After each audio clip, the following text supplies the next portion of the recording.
Honorable Finance Minister, Sri P. Chidambaram, Minister of State Independent Charge for Micro, Small and Medium Industry Enterprises, Sri K. H. Muniyappa, Professor P. G. Kurien, Deputy Chairman, Rajya Sabha, Dr. Shashi Tharoor, Minister of State, Human Resource Development, Sri Madhav Lal, Secretary to the Ministry, MSME, Professor P. G. Balchandran, Chairman Coir Board, members of the Board, distinguished guests, ladies and gentlemen. It's indeed a privilege for me to be present amidst you on this happy occasion when you are celebrating completion of 60 years of your existence, statutory existence rather. 60 years may not be a very long period in the life of an institution, but at the same time it is reasonably long period where it provides us an opportunity to reflect from where we began, where we are now, and what is our objective to reach when we will celebrate centenary year or 125 years. This is the occasion for that, to work out, not only to sit on the past glory, but to work out the future program, because this board, perhaps the oldest commodity board established by Government of India through parliamentary enactment, has done well in the last 60 years. On all accounts, from production, employment and export earning, coir industry has made its substantial contribution. In fact, at one point of time, in the beginning of our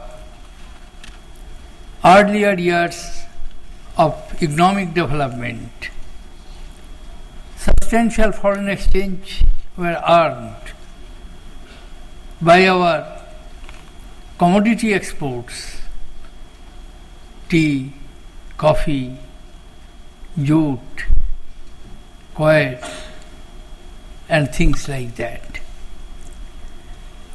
And the continuation of the contribution of coir, particularly for generating employment, especially amongst the women in the rural areas, are very substantial.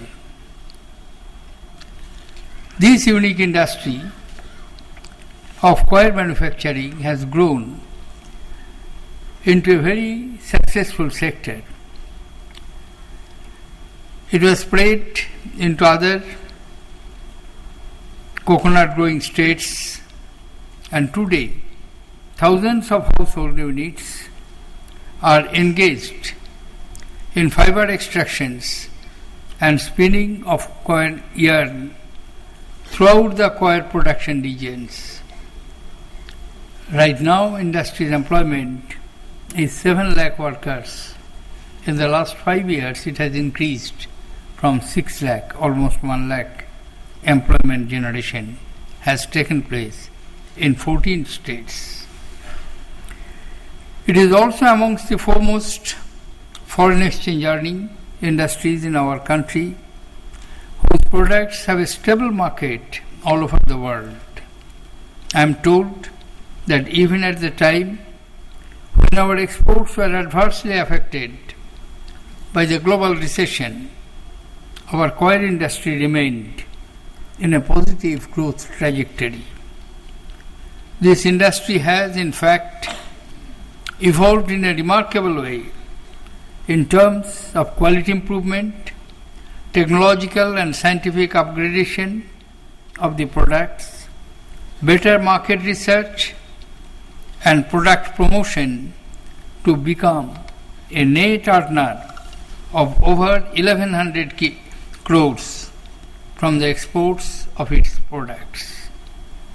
I am glad that the 12th plan, sufficient allocations have been made for this traditional agro-based cottage industry to enable it to expand further.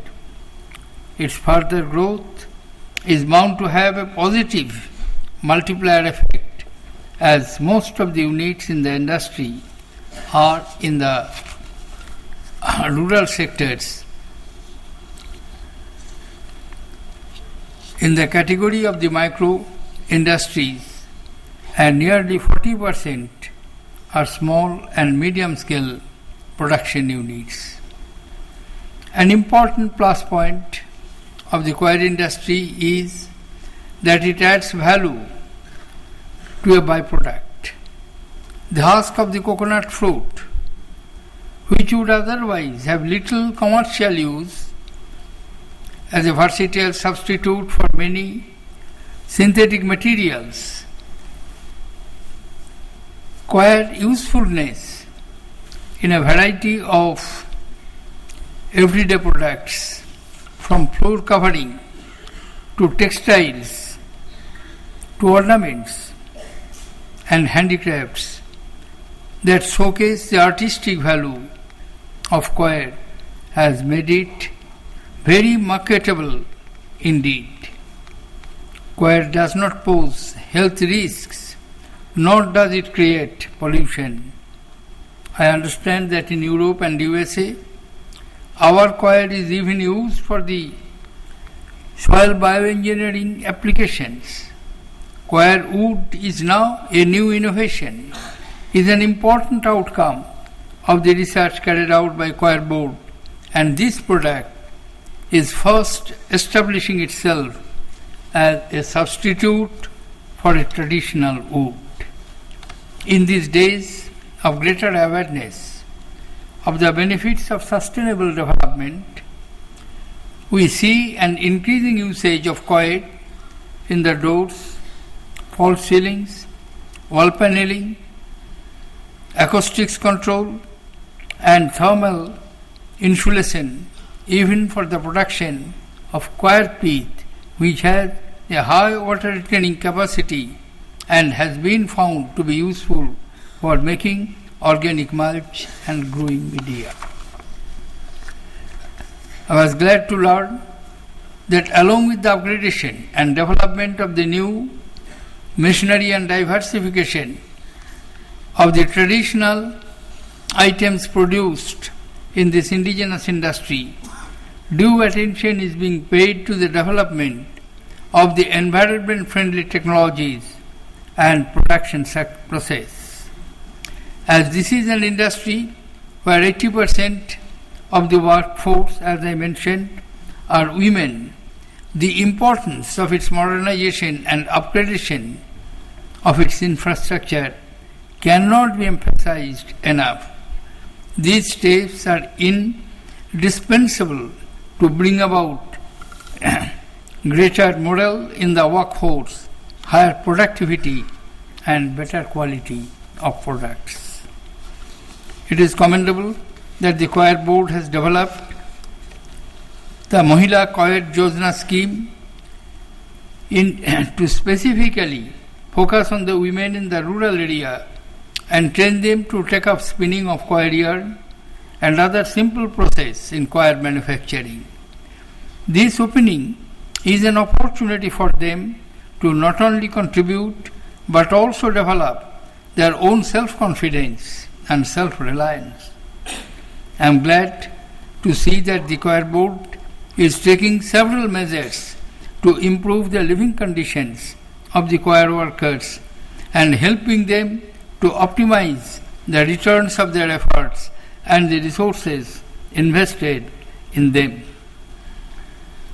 Through its various schemes and financial assistance and the support in regular procurement of the raw materials by products as well as infrastructural support, Government of India has given critical backing to boost the existing coir industry and encourage new entrepreneurs.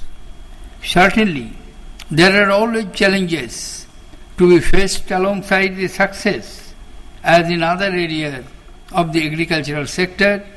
Difficulties may be faced in availing the credit facilities or with the cost of credit. Often delays are encountered in procuring the raw materials. There is also the problem of the inadequate access to the updated technology. These are the areas where it is important for the coir industry to receive all the support that it can get. I would very much like to see that the industry becomes self-reliant in terms of raw materials procurement and urge employees to ensure that the workers engaged in the industry are provided enhanced support through the insurance and welfare schemes of the government. The Coir Board, in the 5+ decades of its existence, has certainly done a lot to address these issues. I congratulate the Coir Board for successful efforts and innovations and its steady focus on market trends.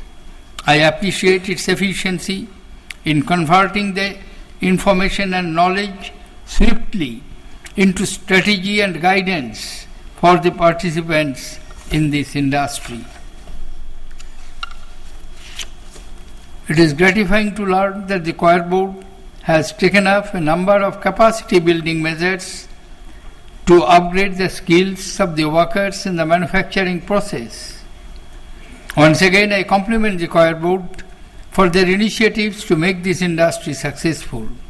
I am sure that through its more than 1242 sales outlets throughout the country, its research centers, and its continuous innovation of new products to popularize this material, eco-friendly fiber, the Coir Board will achieve the goal of significantly increasing revenues of this agro-based industry in the years to come.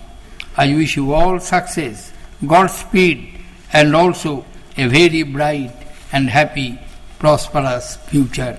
Thank you, ladies and gentlemen. Jai Hind.